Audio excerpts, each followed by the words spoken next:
Vous kaka Kinshasa Nabiso Kin et l'équipe partout KNB Kinshasa Nabiso Kin et l'équipe partout Kinshasa et l'équipe partout Mikuru les abîmes pardon Jima c'est le raté et on a bien yo Jima Mukende Oumela Bana Kin Kebana jago zappé so kuta nango KNB tellement KNB tellement qui chasse l'équipe partout. Jimmy Mukendi. Oumela. KNB ko zappé ce coup nango check au Vandi. Bon début de semaine na ba fidèles téléspectateurs nyonso bomesana kolanda magazine KNB Kinshasa na biso.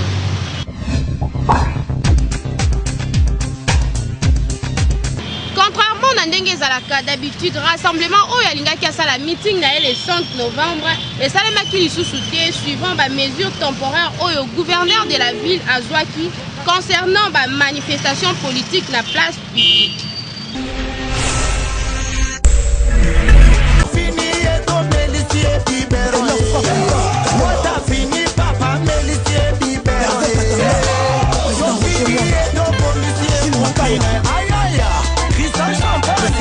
Kinshasa et l'équipe partout le 5 novembre, ils allaient qui bon meeting et quoi ça la pour na bande ko ya rassemblement et opposition. Mais malheureusement ba autorité à ville ba boya ki kopé sa bango autorisation à ko ça la meeting pour na ba makambo et les cas qui le 19 dans le 20 septembre dernier. Ya ngoto ko solana ba kino ba bisa biso pour une fois rassemblement à respecter ba ordre ya ba autorité à ville to bazali na stratégie mususu bazo luka ba sala boyo kanenge ba kino ba kolo. Manifestation ou meeting il y a le 5 où est Salima quitté. Et ça les m'a quitté pas parce que rassemblement a respecté qui mot d'ordre à gouvernement. Et ça les m'a quitté parce que gouvernement, la force publique a utilisé ma baie, a étouffé liberté d'expression. Il y a peuple, il y a rassemblement. A boyi bango va tenir meeting na bango alors qu'ils ont droit constitutionnel réservé na mutunyonso. Bah yoki quand même, respecter ngo. Parce que ça langote, peut-être le gars ba qu'ils ont place tel. Bah qui na droit au sein dans place na ndenge na bango ba kene ko se réunir na bango ba sali na bango. Bah ça na mais le wa ba tosi ba sali ngo te se que ba tosi. En tout cas, s'il faut dire parce que ba qui déterminer la raison pour laquelle ba pesa qui date wana.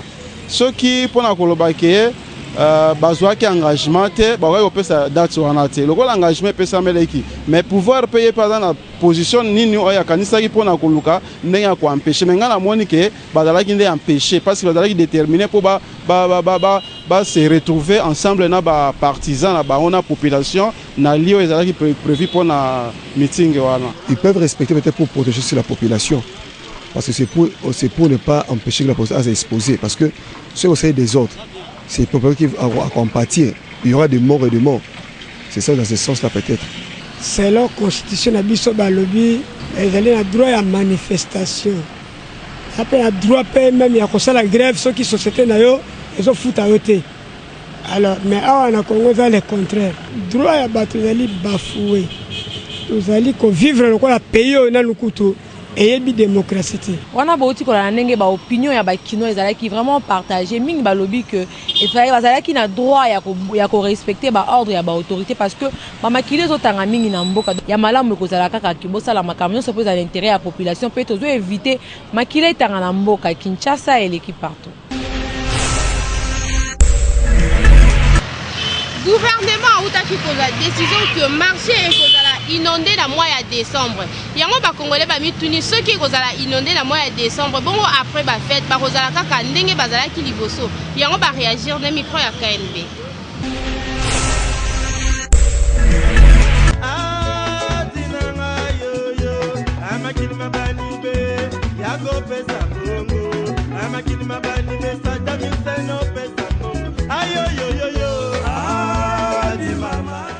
Après réunion au gouvernement et Kotaki na Troïka parmi les décisions bazwa ki kuna ba lobi que na ba période ya ba fête pe na décembre biloko la première nécessité na ba marché kozala inondé yango to ko sa na ba opinion pe ba mituni ba lobi que est-ce que social ezala kaka na période ya ba fête pe na décembre bo ka bango ndenge ba lobi na mi frère Kande potolia bien il faudra bonne année na mboka lokola Congo oyo potolia il faudra bonne année bon eza nango iloko grave te pona nga batika kaka et mutualia aka teke kaka ti na décembre mutualia ka jour au jour mais bango ba que nous tiaka ti na décembre donc bana janvier okanga libumu ti pose la ti na décembre ba wana bazoko sabiso bon siko kala nyoso tu bazalaki wapi bakita bilo kana fête de l'année kala nyoso bazalaki wapi ata bakitisi na fête de l'année bakitisi mbongo te e ozala kaka nde moko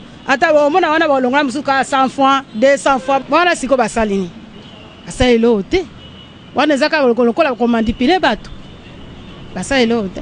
Alors depuis tout ce temps c'est maintenant ba okanisaka vers ba fête ndeba kitsa po ya biloko c'est inutile, c'est vraiment inutile nga pona nga bobatika na bango to mesala ba mpia kaneto mesana au lieu de penser à autre chose et augmenter ba production et refongola marché ba entreprise ba kisama pour consommation comme normal bazo ça la elo comment pour temporaire et ça elo moment temporaire c'est juste pour nous berner mais ça fait mal et ça énerve seulement pour le mois de décembre comme biso to bela masanga bat ambiance ba kitabilo en tout cas pour nanga on s'en fout qu'ils se gardent leur truc biso on va se débrouiller mais solution au monde na kaka bakino ba pesi ba point de vue na bango alors soué na bango eza que décision na bazui eza kaka pour na décembre té parce que population bali kaka na décembre té donc il faut ko assurer survie na bango libubu na bango faut eza la retourne à chaque instant à chaque minute donc toute une année il faut bazala satisfait na biloko o bazali ko keno ko soma na marché Kinshasa et l'équipe partout.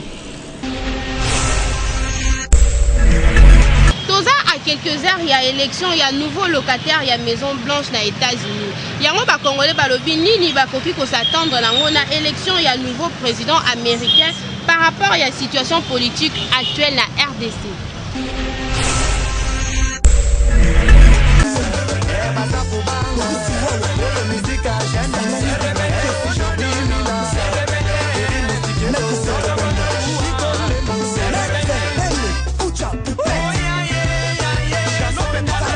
Président des États-Unis na biso eza na rapport moko te na biso po tomonaki Barack Obama to betaki maboko mutu mwindu ba voter président des États-Unis mais azalaki nani azalaki kaka président des États-Unis c'est fini tout comme ezala Trump et Clinton en tout cas par rapport na biso na Afrique eloko moko ekozala te na monete Trump a gagné po na monete image na ye ezalaka écorché par ba journaliste ba média ba présentaka bien te par contre a fongoli ba américain ba komi oloba oyo biloko bazako loba susute moni donc pour ngai Trump azana beaucoup de chances à gagner muto ya kokota neti awa pa na biso aza na souci ya peuple oyo ezo souffrir déjà ba mbule belé souci na ngande ya mwa mais par rapport ya États-Unis par exemple ngana ko souhaiter Hillary Clinton aleka parce qu'aza démocrate to moni moi muke ba démocrate ndenge ba sali baza quand même na vision bien par rapport à ba républicain étant congolais au hasard et plus de paix et puis toujours c'est là que non mamuna ça la très bien mboka na biso par rapport surtout ya banger tout ça dans les élections et tout ça dans tout dans peine mo chamo mobulu toujours c'est là que non ba démocrate en tout cas Hillary Clinton a la éli parce que tu veux que bango ba ali prêt pour na ko soutenir ba démocratie na kati ya monde pour na tous les accords na bango ba influencer quand même politique pe ya Afrique. Ba reporter ya magazine KNB ba kitaki na terrain pour la kotuna ba maman ba biso attitude nini mwasi ya koki kozala nango pour a vivre vraiment la muna ba semeki na ye.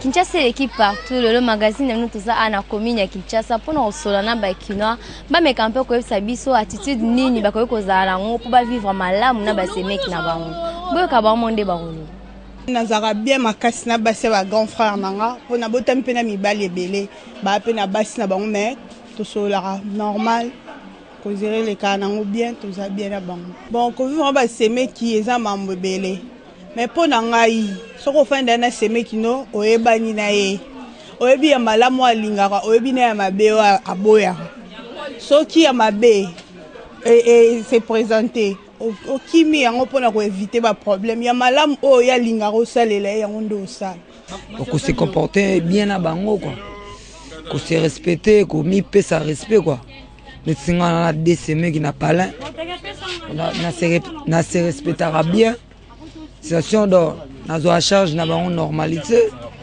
on ne singa na mission na muta charisme bon premièrement nazana muto na tangi senti na se comportaka pour tant aux années cancer mobile naï cancer aza élevé plus que toi donc respect on a faut pas s'en chez beau frère donc aux années comportant beau frère rosala na tamo boya telemi bon ngai il faut na ko komila kisate ke tag mobile tantôt pour aza mobile le rwanga mais na ozwa kiboleki pour na koma kimwasi pour devant y devant ser nangezayi so ngai nde na kis do na lataka kiboser wana senti respect normalité senti on peut se respect o eza normalité tout o senga na sala ko vivre na mobala grande sœur na yo cela veut dire mobala wana ana doit vraiment mona menu na otie pour ani na loba mona menu na otie pour ceux qui a message na moni menu na moni point faible ya yo beau frère na ye a capable de sakana na ya na yo aza capable de sakana to na leki na yo ça veut dire mobali ya leki na yo to mobali ya na yo wana doit l'accepter vraiment minute pourtant ma bese faut telemela ye mais ceux qui bo message na trop bon ko ma ba ndiko jour ça leki no mabe to vimbisi to sale le moi mabe ozana soni pona olobela ye pour kabla ba mbongo po ba pire ya moni ngana vina ngana ko sexa mobala leki na ngati to mobala ya na nga na sexa na ba limite minoni et car to za musika pona so problème pas na bombarder problème pas na oka sonite pona oloba boy kwa ne ba kino ba pesi ba point de vue na bango ba vu que pour vivre malamu na ba seme ki na ezala oyo ya kutina libala ezala topé o ba zali basi topé mibali ba grande sœur topé ba grand frère na bango ko préférer kozana bango musika mais mususu pas le but que osengaka koyeba o mutu alingaka na o alingaka te po boza malamu na mutu mais ya malamu ezaka po vana malamu na mutu sengo yeba o alingi na o pa lingaka te po mabe ezala te Kinshasa eleki partout. Reporter ya magazine KNB bakendaki na terrain pona kosola na bakinois pona koluka koyeba nini ekoki kosala ke mobali akende voyage sans que alaka mwasi.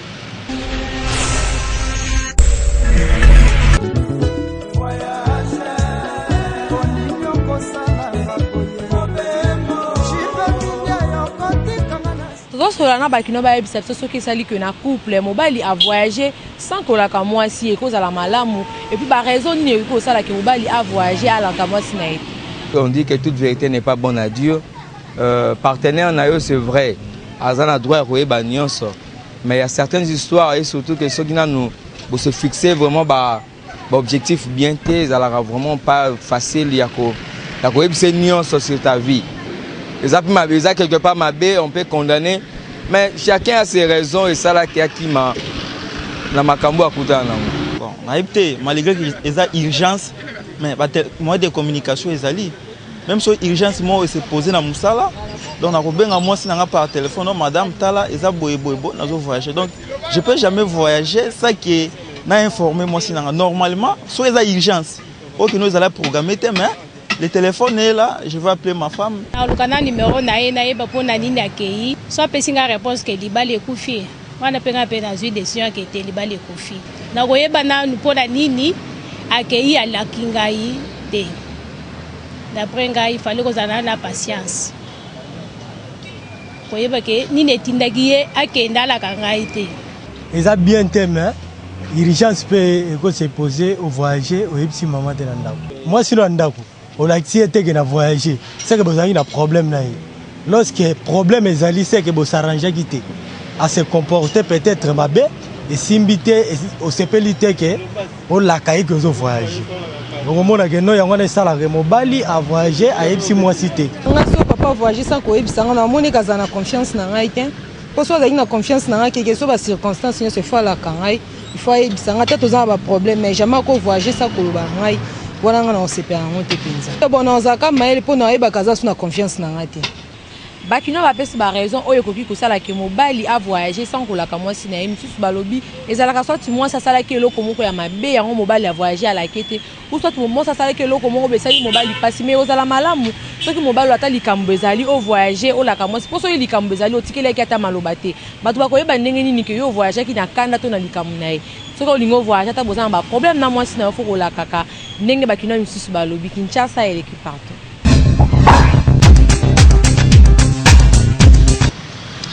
Rubrique na bino bo préféré ya selfie kanga photo sika mukepe buka kingo tinda photo na yo na page Facebook Kinshasa na biso KNB Kando bokolanda la photo to sika moke buka kingo écoutez parfois selfie écoutez la photo to sika moke buka kingo écoutez parfois selfie écoutez la photo to sika moke buka kingo écoutez parfois selfie écoutez la photo to sika moke. Docteur Dieudonné Ngoyo aza ophtalmologiste et alobeli maladie à diabète pe alobi ndenge nini ekoki kobebisa mutu miso. Le diabète est un trouble de l'assimilation, de l'utilisation et du stockage du sucre dans l'organisme, et ce sucre provenant de l'alimentation. Et c'est ce qui se traduit par la glycémie. On distingue principalement deux types de diabète. Le diabète de type 1 ou le diabète insulino-dépendant. C'est le diabète qu'on retrouve chez les jeunes. Le diabète de type 2 ou non insulino-dépendant, et c'est celui-là qu'on retrouve chez les sujets âgés. Les symptômes du diabète sont le reflet de l'hyperglycémie. On retrouve chez le diabétique les signes comme la fatigue,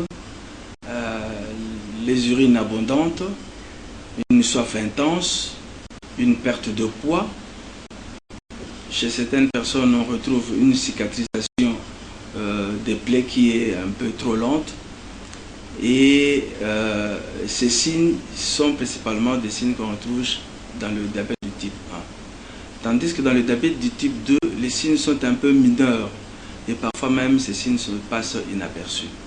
Le traitement du diabète, comme nous l'avons dit, dépend du type. Il y a le diabète de type 1 qui est insulinodépendant, c'est-à-dire le malade sera soumis au traitement à l'insuline. Et le diabète du type 2, celui-là, on donne, chez ces personnes-là, on donne des antidiabétiques oraux. Oui, effectivement, le diabète attaque l'œil. Lorsque le diabète attaque l'œil, c'est parce que lorsque le sucre est élevé, cela se traduit par une modification au niveau des vaisseaux. Et cette modification au niveau des vaisseaux, les vaisseaux de l'œil, font que les vaisseaux changent, n'accomplissent plus leur fonction normalement. C'est ainsi que au niveau de l'œil, on trouvera par exemple au niveau de certaines structures de l'œil, au niveau de l'iris par exemple, on peut trouver une rubéose, c'est-à-dire des vaisseaux qui se développent au niveau de l'iris. Au niveau du nerf optique, on peut retrouver un glaucome. Au niveau du cristallin, par le fait qu'il y a diabète, il peut y avoir le développement d'une cataracte. Et la complication qu'on retrouve très souvent, l'atteinte qu'on retrouve très souvent au niveau de l'œil, c'est l'atteinte au niveau de la rétine. et qui se dénomme la rétinopathie.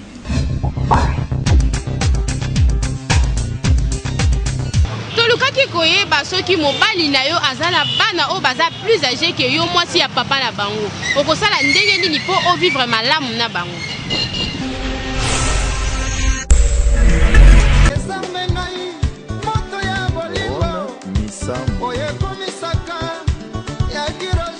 Christophe Kinshasa l'équipe partout le magazine na notre solana ba siba mekampe ko ebisa biso soki lelo ozwi mobali oyo azana bana ya mikolo déjà okovivre na bana wana ndenge nini étant que maman.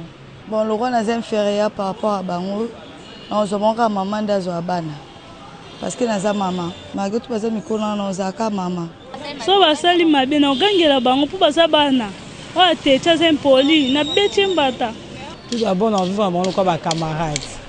Parce qu'on a un camarade, harmonie et ça bien. En plus, éducation et éducation. Faut la zone ça on a dit que la maman bon ba ban. Mais l'esprit bien. Bokine basi ba pesi ba point de vue na bango ba que ceux qui écoutent que azu mobile moko o aza déjà na bana o baza mikolo na ye arondima kova na mobile na ye mais akolinga nanu akomisa bana wana ba camarade na ye po ceux qui azotila bango ba rigueur makasi ba royo kanate surtout que baza déjà mikolo na ye et aussi mbate Kinshasa et l'équipe partout.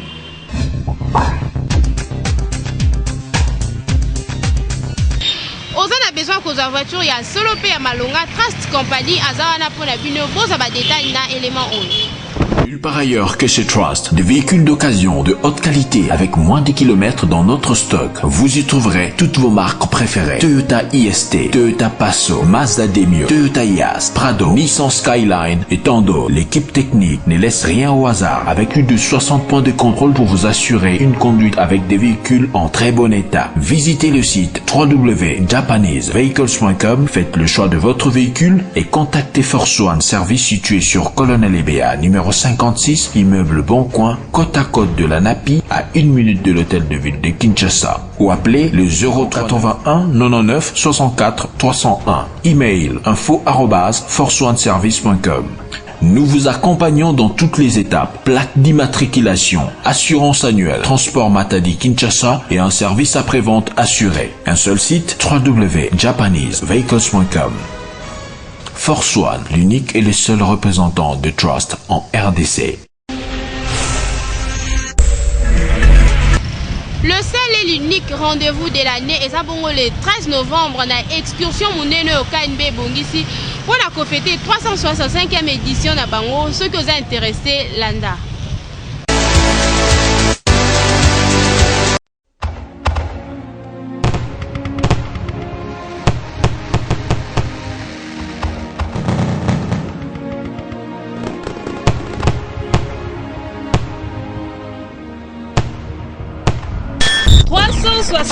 Arrive, 365 est arrivé.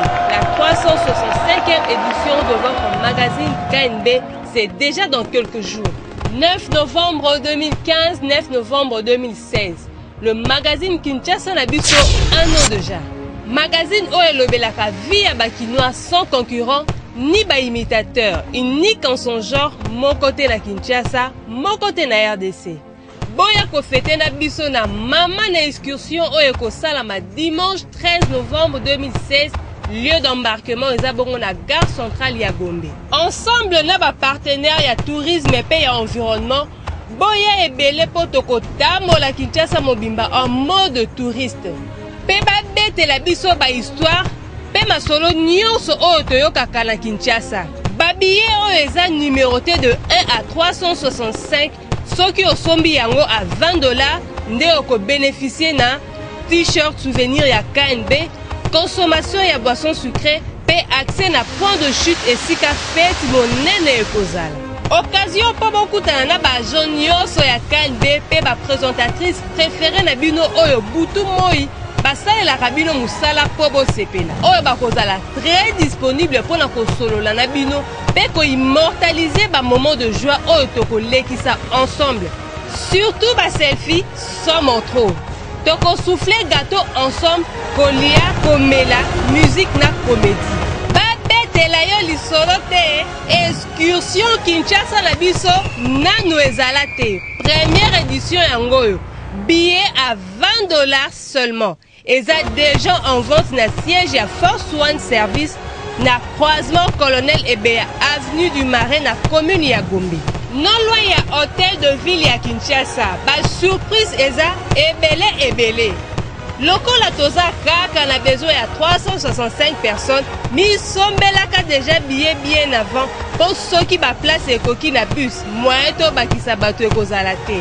365e édition ya KNB, un an ya magazine Nabino, unique événement de l'année.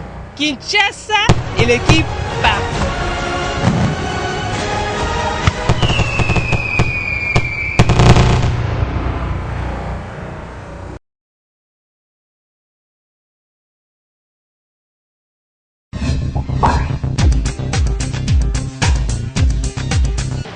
Constamment que salemi que depuis l'inafoot et bandi ba sanction ezaka kaya ba amende.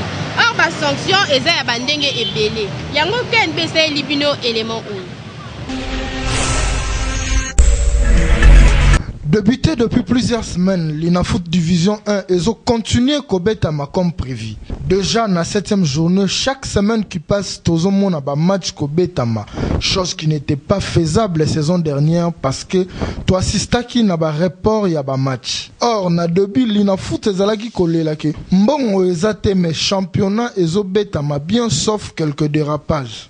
Kasi constamment que salami l'Inafoot ya touro na oyo leka eza différent parce que sponsor azate mais organisation ya championnat eza normal, c'est-à-dire ba report ya ba match eza mingite. Mais ya kokamo eza que saison oyo ba amende nde leki mingi sanction mususu eza te kaka ba amende. Yango une certaine opinion ezali komi tuna est-ce que ezate pour l'Inafoot azana mbongo ya organiser championnat tina suka te yango azokipe ba sanction mususu te kaka kosenga ba amende ou comment. Mais il est vrai que compétition n'y ce qui est bandi mibeko ezalaka déjà établi. Donc il est temps na l'Inafoot à appliquer ba sanction surtout na l'équipe oyo sala mabe na compétition et souka kaka na ba amende te pour sanction eza na ba forme ebele. Kinshasa et l'équipe partout. Jamais koki kozanga po boza ebele bozo zela yango actualité Facebook nini oyo dominé mukolo ya lelo.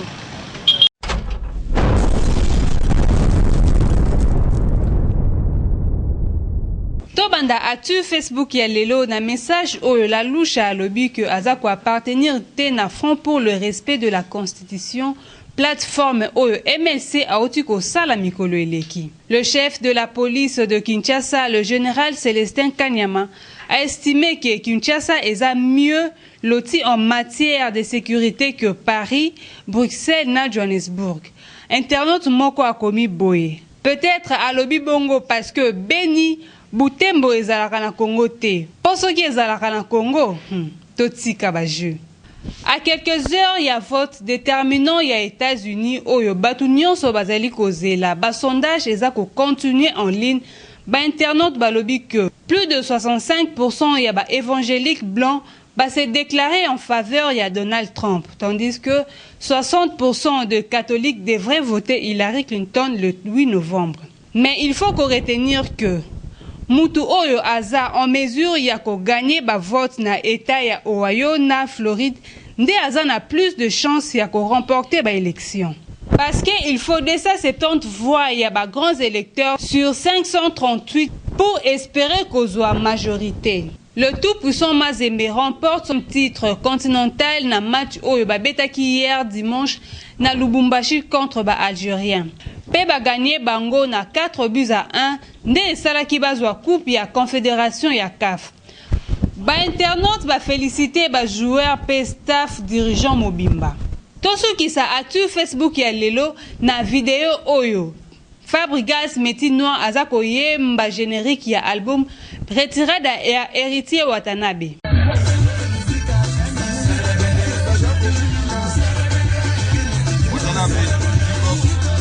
Continuez sur le 44 pendant 1 km et demi.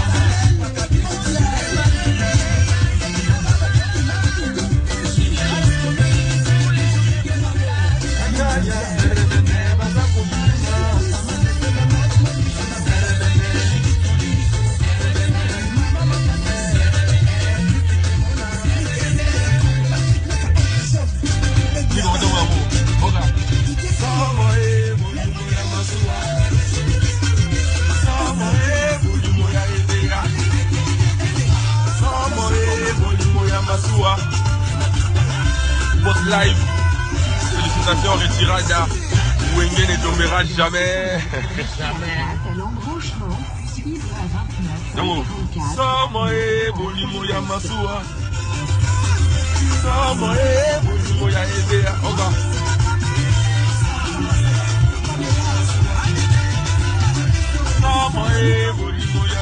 Ba-internaute balobi ki boende zalaka. Soki moninga asali eloko malamu, bondimaka bango pe.